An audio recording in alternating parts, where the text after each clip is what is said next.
যে সর্ববৃহৎ আঞ্চলিক শক্তি তথা এডিসির বর্তমান শাসক দল তথা যে ট্রিপল ইঞ্জিন সরকারের অন্যতম শরিক তীব্রামত দল কি রাজনৈতিক দিক থেকে ক্রমশই কোণঠাসা হয়ে পড়ছে? তীব্রামত দল কি বিজেপির জালে ফেঁসে গিয়েছে? এ নিয়ে সারা রাজ্যে জোর চর্চা শুরু হয়েছে। এখানে উল্লেখ করা প্রয়োজন যে লোকসভা নির্বাচনের ঠিক পূর্বে কেন্দ্রীয় স্বরাষ্ট্রমন্ত্রী তথা বিজেপি দলের চাণক্য অমিত শাহের কথায় সম্পূর্ণভাবে আটকে গিয়েছিল তীব্রামত সুপ্রিমো প্রদ্যুৎ কিশোর দেববর্মন। কেন্দ্রীয় স্বরাষ্ট্রমন্ত্রী অমিত শাহের তিপ্রাসা অ্যাকর্ড ললিপপের ফলেই প্রদ্যুৎ কিশোর দেববর্মন বিজেপির জালে সম্পূর্ণভাবে আটকে গিয়েছেন এবং বিজেপি দলের এই রাজনৈতিক জালে ফেঁসে গিয়ে প্রদ্যুৎ কিশোর দেববর্মন আজ হাঁসফাঁস করছেন। আজ বিজেপির বিরুদ্ধে ময়দানে নামতে পারছেন না। আজ বিজেপির জালে ফেঁসে গিয়ে তীব্রামত দল আজ সম্পূর্ণভাবে এক বিধ্বস্ত রাজনৈতিক দলে পরিণত হচ্ছে। বিজেপির ফাঁদে পা দিয়ে প্রদ্যুৎ কিশোর দেববর্মন আজ থুই জলে ভাসছেন। এর অন্যতম কারণ হলো এই রাজ্যে 14 লক্ষ তীব্রাসাদের তিনি ভরসা দিয়েছিলেন যে গ্রেটার ট্রিপল্যান্ডের দাবি পূরণ করবেন, যদিও সেই দাবি পূরণ হয়নি। প্রদ্যুৎ কিশোর দেববর্মন শুধুমাত্র গ্রেটার ট্রিপল্যান্ড ইস্যুতেই ব্যর্থ তা নন, তিপ্রাসা অ্যাকর্ড নিয়েও আজ সম্পূর্ণভাবে ব্যর্থ বলে মনে করছেন এই রাজ্যের 14 লক্ষ তীব্রাসারা।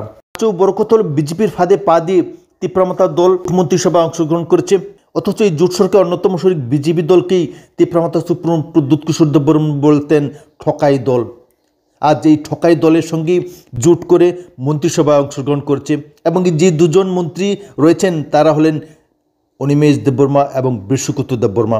14 লক্ষ তীব্রাসার কোনো দাবি যখন পূরণ হচ্ছে না, কিন্তু তা সত্ত্বেও এই দুজন মন্ত্রী কিন্তু জোট সরকারের সমস্ত সুযোগ সুবিধা ভোগ করে চলছেন। প্রদ্যুৎ কিশোর দেববর্মন এই দুজন মন্ত্রীকে চাপ দিতে ব্যর্থ হচ্ছেন, অর্থাৎ 14 লক্ষ তীব্রাসার দাবি পূরণ হোক কিংবা না হোক এই দুজন মন্ত্রী তাদের সমস্ত সুযোগ সুবিধা ভোগ করে চলছে। এক্ষেত্রেও প্রদ্যুৎ কিশোর দেববর্মন যথেষ্ট হতাশার মধ্যে রয়েছেন। ঠিক তেমনিভাবে তিনি আরও ফেঁসে গিয়েছেন নিজের বোনকে বিজেপি দলের টিকিটে লোকসভার সাংসদ হিসাবে নির্বাচিত করার মাধ্যমে। এই জয় রাজনৈতিক জয় হলেও নৈতিক পরাজয় বটে।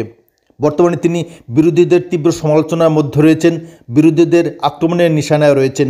তার চেয়েও বড় কথা হল বিজেপি দলের ফাঁদে পা দিয়ে প্রদ্যুৎ কিশোর দেববর্মনের দল বিরোধী দলের তকমাও হারিয়েছে।